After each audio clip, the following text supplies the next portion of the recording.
This week on Just Solutions. It's been 10 years since thousands of protesters took to the streets of downtown Manhattan to occupy Wall Street. Some protesters set up camp in New York's Zuccotti Park for nearly 2 months, and the Occupy movement spread around the world. In early October 2011, the Occupy Wallstreet Journal began publication to document the protests and the underlying issues. One of the journal's co-founders, journalist Arun Gupta, joins us to reflect on the 10-year anniversary of Occupy Wall Street, its influence on subsequent protests, and the role of the media in the movement. From Free Speech TV, Just Solutions.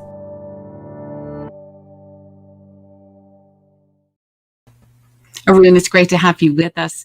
Well, when you started the Occupied Wall Street Journal, what brought that to being? I mean, what were the stories that weren't being told about the Occupy movement, or maybe the misinformation that was being put out there, particularly by mainstream media? None of the stories were being told by the mainstream media. That was the whole thing. We started the paper 2 weeks into it, and there had only been just a smattering of coverage, and a lot of it coming from places like CNN and the New York Times was very dismissive. It was like, well, what do they want anyway? There's these kind of like stinky hippies gathered, camped out at the doorstep of the New York Stock Exchange, and what are they doing there?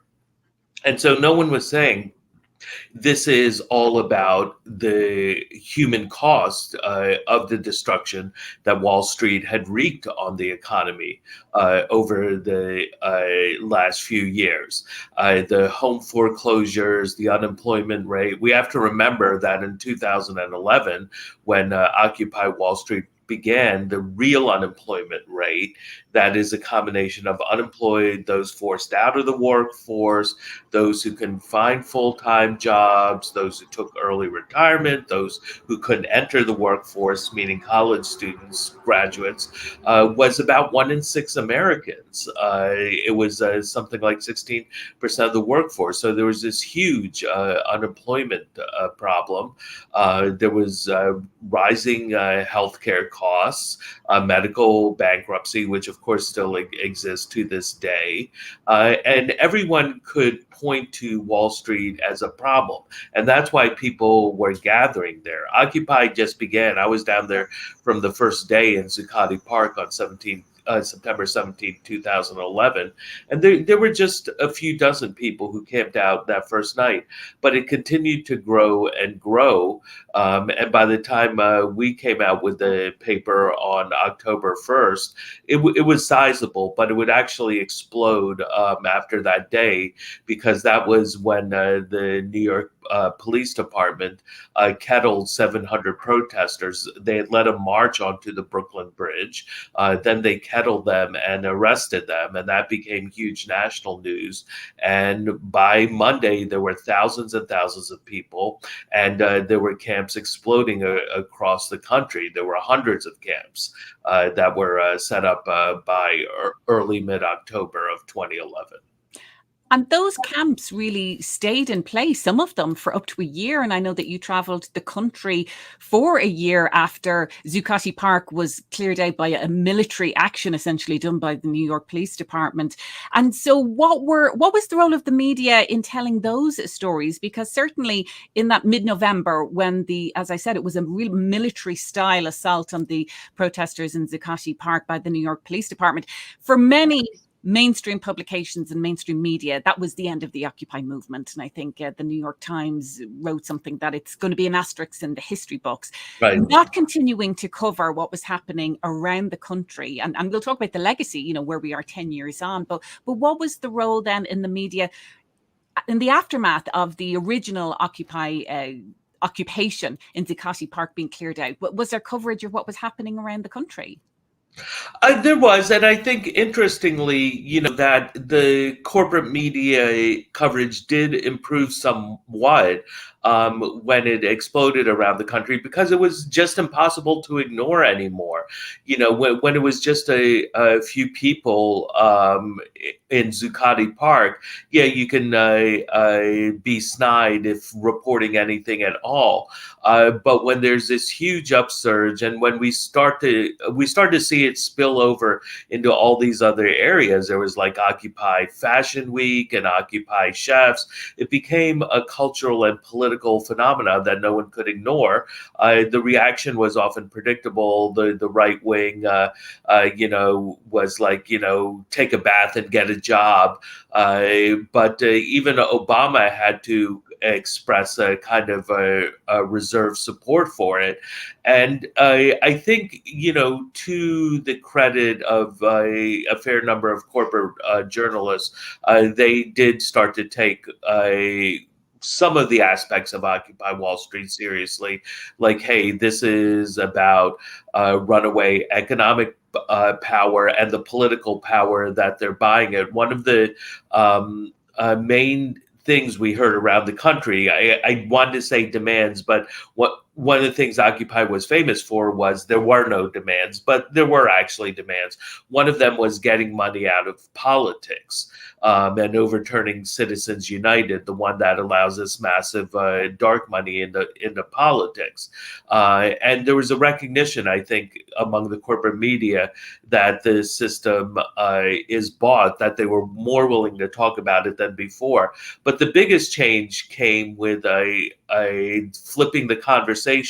Up until then, the discussion had all been about economic austerity, about cutting the federal budget, about reducing the national debt, about slashing social welfare and the bedrock programs of old age retirement, Social Security, and Medicare. And Obama was on board for that.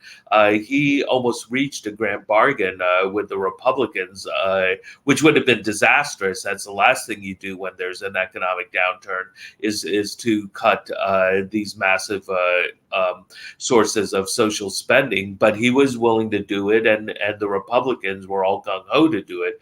And Occupy completely changed the conversation from economic austerity to economic inequality, and originally income inequality. And 10 years later, we're still talking about it as a main economic issue. And in fact, we've even gone further to start to talk about wealth inequality as well. And yes, we see this, $3.5 trillion bill that Congress is engaged in this fierce argument over, because you have these corporate interests who are trying to block it. That would be spent over 10 years. This would have been unimaginable 10 years ago. We also have to remember, going further back to the Clinton administration, that Bill and Hillary Clinton, who were in the White House for nearly the whole 90s, they fulfilled the Reagan revolution. They bought us the deregulation of banks through repealing Glass-Steagall, deregulation of the commodities market, the Commodities Future Modernization Act.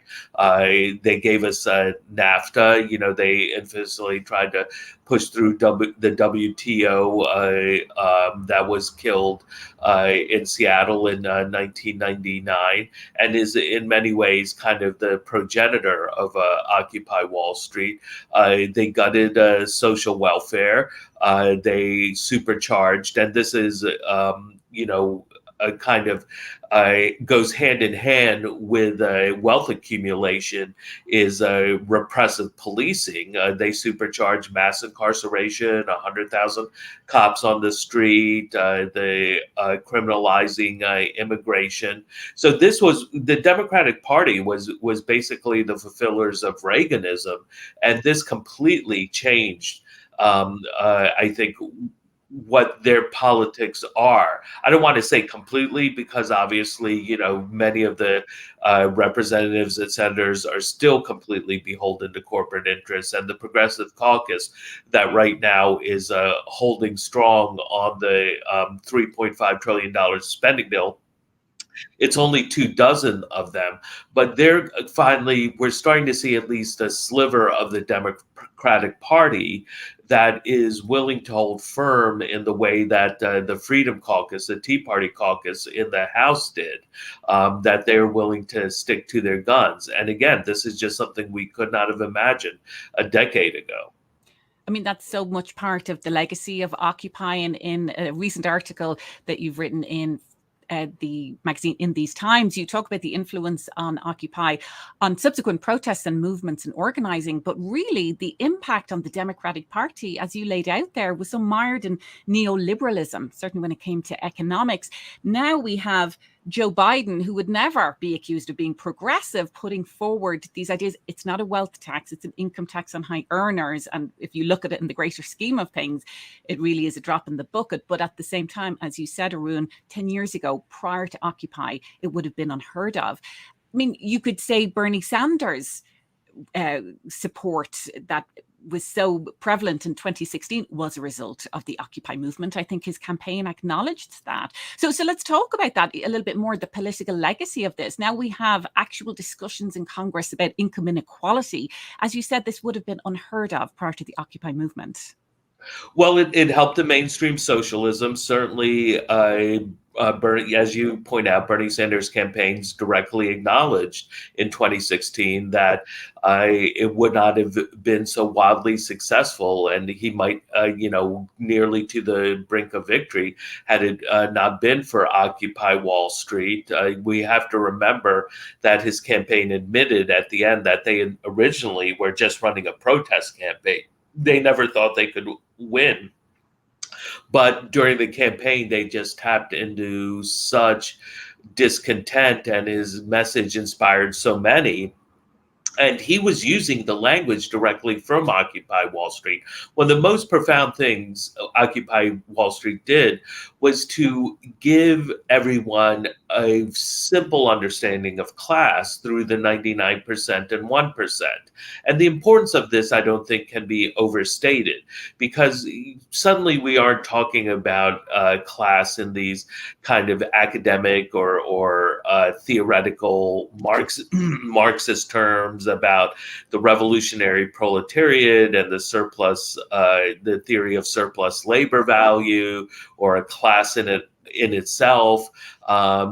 We have ideas that everyone can grasp, and these are concepts I hear union organizers will talk to their members, and their members will use those terms. I've heard Walmart cashiers talk about the 1% before, so everyone gets it. And being able to get the fact that there is an owning class, a ruling class, and then there's the rest of us who work for them, that is a precursor to dramatic social change. And obviously, I don't want to overemphasize the case. We're far from it. And, we can never discount the Democrats' ability to snatch a defeat from the jaws of victory. They control the entire legislative process, and yet they look like they're going to completely flub this bill. Let's hope not, because that would be a disaster and invite in even more fascistic Republican Party into the government. But this is what has become the turning point of American politics. And then there's all the effects on various social and political movements, the Fight for 15, the low-wage workers movement, built directly on Occupy Wall Street. SEIU, the Service Employees International Union, which launched it, tried to present it as an Occupy-style upsurge, and they were using Occupy Wall Street veterans in cities across the country as organizers. The climate justice movement certainly received a huge boost from Occupy Wall Street, and we saw all sorts of occupations, from people blocking rail lines, hauling oil trains, to kayaktivists taking to seas and rivers to block ships headed to the Arctic for oil exploration, to Standing Rock, the huge occupation in 2016 that blew up to over 10,000 people to stop the Keystone XL pipeline, and which ultimately has been successful. There's also the impact on the Black Lives Matter movement that I talked to activists who said the conversations that began at Occupy Wall Street, those difficult conversations about racial justice and economic justice, laid the seeds for the radicalization of so many white progressives who started to understand, hey, police brutality and racial profiling, these are issues of the 99% as well. And so when we get through Ferguson and all the protests to George Floyd, what really changed was not so much Black America. You did have a generation of young activists coming out of the Black community who radicalization was deepened both by Occupy Wall Street and Bernie Sanders. But really what it was much of white America now we're starting to see, like, I got it. I get it. I get how racial justice and racial oppression is intimately intertwined with economic justice and economic oppression. As I said, you write very clearly about that in your latest article for In These Times. Occupy Wall Street trained a generation in class war. Well, we have a viewer on YouTube who says, we'll never forget it was a neoliberal who called himself Republican Obama who shut down Occupy Wall Street. I wonder if they meant he called himself a Democrat. But getting back to the neoliberal aspect of the Democratic Party. And now, as I said, we have these mainstream conversations happening about income inequality. If you have a question for Arun Gupta, if you have a comment, your reflection on 10 years after the Occupy movement sprang forth, do let us know. Leave a comment in social media. Arun, you know, we've talked about the legacy of Occupy, but going back 10 years, I know that Occupy was part of really a spectrum of movements. It emerged really from some of the trade agreement protests that we saw, and as we have discussed, it itself is part of a spectrum insofar as it's influencing other movements. But it was quite different in that it brought in people who weren't from the traditional progressive left into the conversation. And I've heard you talk about the difference between mobilizing and organizing, and that this was really an example of organizing. Can you talk a little bit more about that? I think often on the left, there's a conflation, a confusion between mobilizing and organizing. Mobilizing means that you are turning out people who already agree with you, and that's often important, such as with anti-war movement, where we saw millions of people take to the streets, the real silent majority.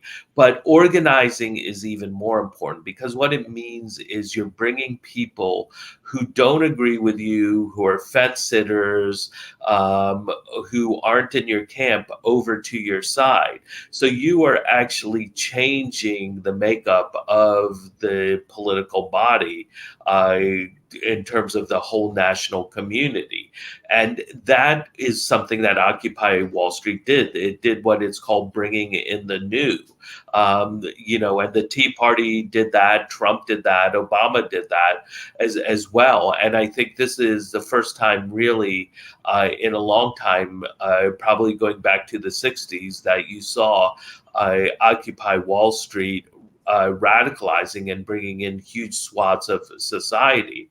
I think in many ways that proved to be its downfall. I do want to address that issue of that it was Obama who ended Occupy Wall Street. And I've been hearing this since 2011. The police ended Occupy Wall Street, DHS. And this is just lazy and ahistorical.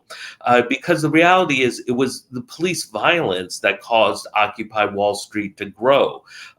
We have to remember, I mentioned the Brooklyn Bridge arrest the week before. September 24th was when New York City police pepper sprayed the women in Union Square, and the shot of them, they were just standing on the sidewalk and they get pepper sprayed in the face and fall down screaming. That went viral. We had the infamous scenes of the officer at UC Davis, right, exactly, that picture, pepper spraying the students who were sitting passively and weren't moving. There was Dorley Rainey, the 84-year-old activist, who she was pepper sprayed in the face, and a dramatic shot of her.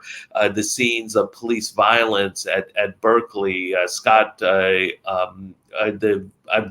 don't remember his name. I think it was Kramer, who he was the veteran who was shot in the head at Occupy Oakland.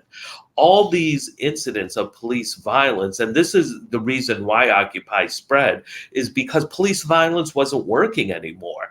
And so all these cities were kind of frozen. What do we do now? And that's how occupations were able to take root in cities across the country. They did eventually regain their footing. But the problem was Occupy was never able to build on the successes because anyone could come in, and it wasn't even that they had to be a bad actor. It's that maybe they didn't really have developed politics, or they didn't understand how the process worked, and they could come in and block stuff. And so in city after city, what we saw was the movements began to dwindle before the police violence even took place. There was also the issue that many occupations basically became social service outlets. Now, what Occupy was doing was it was basically lifting the rug on society and saying, like, look, here's all these people in need, people without houses, people without care for substance abuse or their medical health or mental health. And one, Occupy got blamed for that, which was absurd. But two, it just made a lot of the occupations both difficult to manage and not inviting places for people to come down. Some of the occupations, frankly, were pretty violent. We heard that in New Orleans. A lot of the activists basically abandoned it. San Francisco, the occupation turned into a giant shooting gallery. We were warned not even to go down there at all. So we have to have an honest recounting of what happened. And I try and make the point, and it's really important to make the point, in part because of few people do, that Occupy, the reasons for its success were also the reasons for its failure. The lack of strategy, the lack of leadership, the lack of organization allowed it to just grow up so quickly, but it was never able to consolidate itself. And so there was often an issue very much with opportunism. You saw a lot of liberal groups and unions that very quickly moved in to co-opt Occupy. They created this 99% spring that had nothing to do with Occupy, but it was all about trying to shunt the energy into Obama's 2012 campaign. The People's Climate March in 2014, that was another kind of what that people really don't know. That this was this huge march of hundreds of thousands of people. It was originally supposed to be an occupation, that people were going to occupy the streets around the United Nations, basically blockade in all the delegates during the General Assembly that's held every September, where all the world leaders attend, and the idea was not let them out until they came up with a real agreement for climate mitigation and adaptation. But that was co-opted by liberal groups and unions that came in with all this money and pushed out the radicals. So there's a much more complex story that is not still being told to this day, and I think even on the left to a large degree. Well, to expand on that, then, what lessons can be learned about the success of Occupy in terms of getting so many people organized and getting people in so many different states, and to have these issues of income inequality now mainstream? But also, what are the lessons to be learned from the failures? As you said, sometimes this horizontal organizing structure can in and of itself lead to the demise of the organization. So what lessons can be learned from movements now that are taking forward those issues that were very much brought to the forefront by the Occupy movement? Well, I think the things that Occupy did wonderfully is to provide a type of space and structure that brought in so many people. At the act of occupying, it made everyone equal. Suddenly, you didn't need to have all these years of organizing or have read all this theory to participate in the space. You could work in the kitchen, or if you had carpentry or electrical skills, or if you knew how to live outdoors, all those skills suddenly became valuable, and you felt like an equal part of the community. And so, creating projects where everyone feels equal rather than saying we're all equal, I think is vital. Also, kind of creating those looser forms that allow people to flow into it. But at the same time, there needs to be clear strategy, leadership. There needs to be discipline. There needs to be clear organization. And, we're starting to see some of that with, the climate justice movement, Black Lives Matter, Democratic Socialists of America, that people now are getting more organized in particular movements. This is still at a very early stage. I had the chance to talk to the great historian and theorist of social movements, Frances Fox Piven, who back in 2011, she said, "I think Occupy is the beginning of a very great movement, and these type of movements take at least a decade to unfold." So while I think that we are kind of reaching the end of the Occupy form of protest, its history is still unfolding. It's now gone in these new directions, also with the low wage workers movement, and then the somewhat institutionalization of these politics through political through elected officials like the Squad, like the AOCs and Ilhan Omar's, Rashida Tlaib's, India Walton, and but the socialist in Buffalo. We're starting to see these ideas bubble up into the electoral and political structure.